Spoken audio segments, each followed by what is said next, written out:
This is section 10.3, part B, geometric sequences and series. Similar to arithmetic sequences, if two non-consecutive terms of a geometric sequence are known, the terms between them can be calculated. These terms are called geometric means. So we need to write a sequence that has two geometric means between 480 and negative 7.5.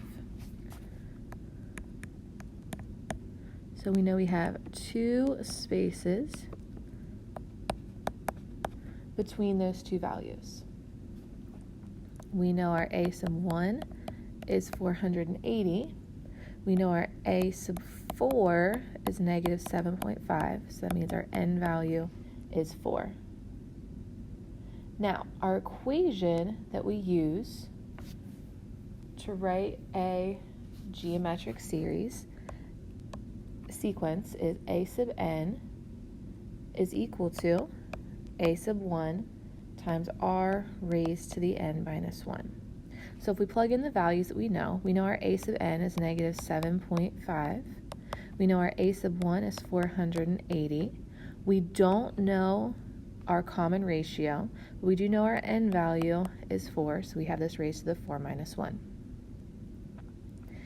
If we try to get the r by itself, so if we divide both sides by 480, we can go ahead and leave that in fraction form so we don't have to deal with the decimal. So we have negative 7.5 over 480 is equal to 4 minus 1 gives us r to the third power. Now, to get the r value by itself, we will take the third root of both sides, and we will get that r is equal to negative 0.25. So if we do 480 times negative 0.25, that's going to give us negative 120. And then we multiply that value by negative 0.25. That'll give us a positive 30. And to check to make sure we do this correctly, if we multiply 30 by negative 0.25, we will end up with that negative 7.5.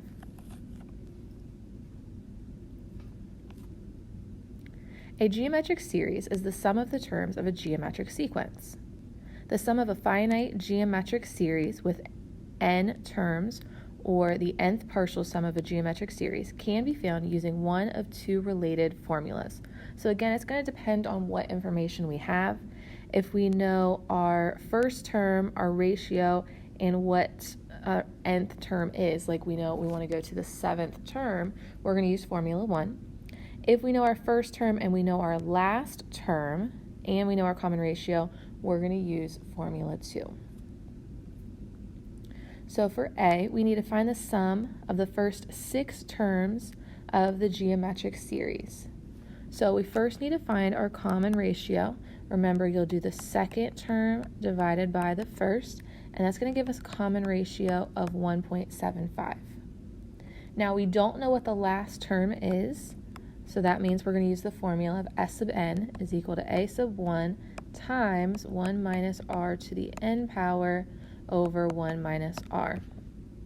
So we are finding the 6th sum. So our first term, our a1, is 8. We're going to do 1 minus 1.75 raised to the 6th power over 1 minus 1.75. Now you will need to make sure you have some parentheses around there to keep the numerator and denominator where they're supposed to be.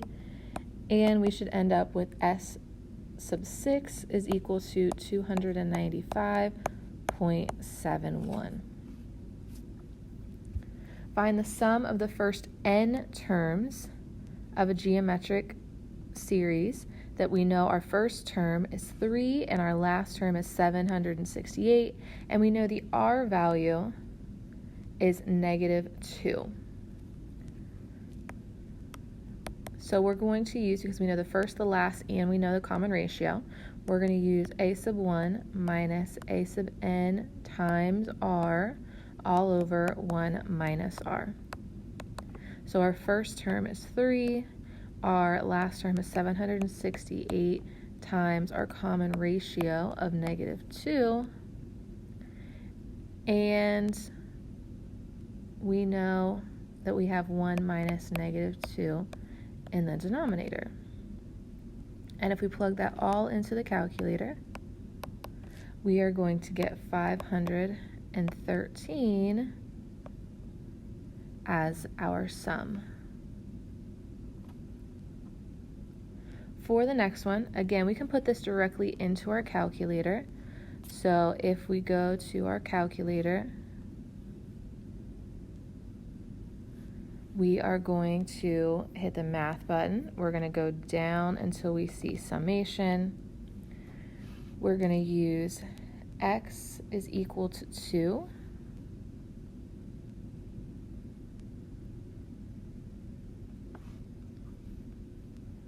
And we're going to go from our second term to our seventh term of the equation of 3 times 5 raised to the x minus 1 power.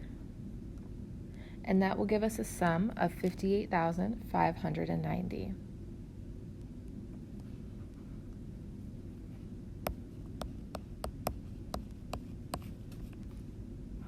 If you wanted to find this by hand, you could find, we know our common ratio is 5, so we could plug in 2, find our first term, we could plug in 7, find our last term, and then we could use this equation instead, or you can just put it onto your calculator.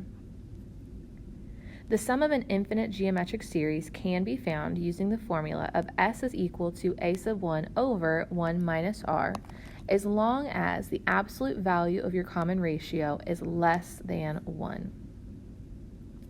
So if we look at this first example, we're going to find our common ratio first. So we're going to take our second term, divide it by our first term, and this is going to give us a value of negative 5.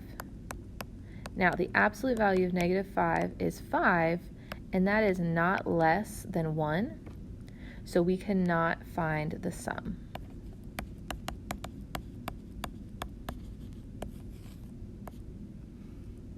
For the next one, we're going to find the first term. Now, in this case, our first term of this series is the fourth term, but it is still the first term of this one. So our a sub 1 is going to be 4 times 0.2 raised to the 4 minus 1 power. And that's going to give us that our a sub 1 value is 0.032. Now we're going to check our common ratio. Our common ratio is 0.2. And since the absolute value of 0.2 is less than 1, we can go ahead and find our sum now. So our formula is a sub 1 over 1 minus r. So 0.032 over 1 minus 0.2. And this is going to give us a sum of 0.04.